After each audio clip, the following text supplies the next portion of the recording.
আসসালামু আলাইকুম প্রিয় জব পিপাসু বন্ধুরা।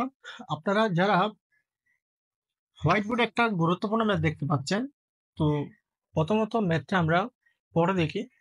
এরপরে এর গুরুত্ব সম্পর্কে আমরা একটু আলোচনা করব। এরপরে আমরা ম্যাথটা সলিউশন করব। ১২০ জন ছাত্রের মধ্যে ৩০ জন ছাত্র ফেল করলে পাশের হার কত?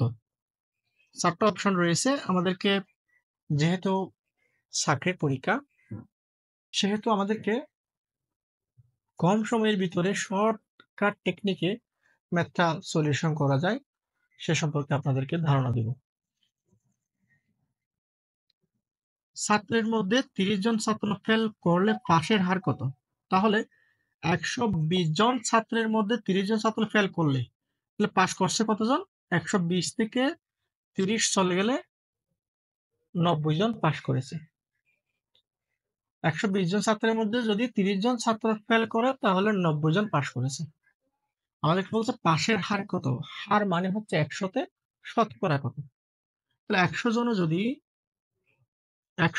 জনে যদি ৯০ জন ছাত্র পাস করে, তাহলে একজনে হবে ৯০ উপরে ১২০ নিচে।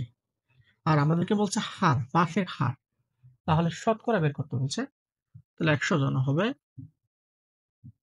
৯০ গুণ ১০০ নিচে ১২০।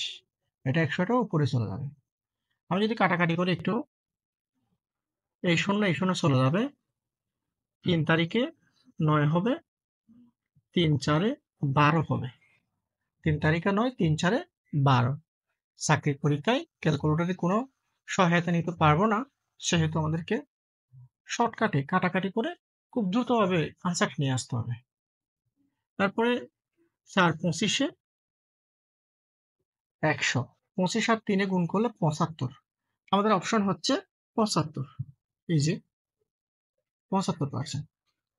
প্রিয় জব পিপাসু বন্ধুরা, যদি অঙ্কটা বুঝে রাখেন এবং এই অঙ্কটা চাকরির পরীক্ষা, বিভিন্ন চাকরির পরীক্ষা অনেকবার এসছে। শতকরার ম্যাথ, পার্সেন্টেজের ম্যাথ খুবই গুরুত্বপূর্ণ।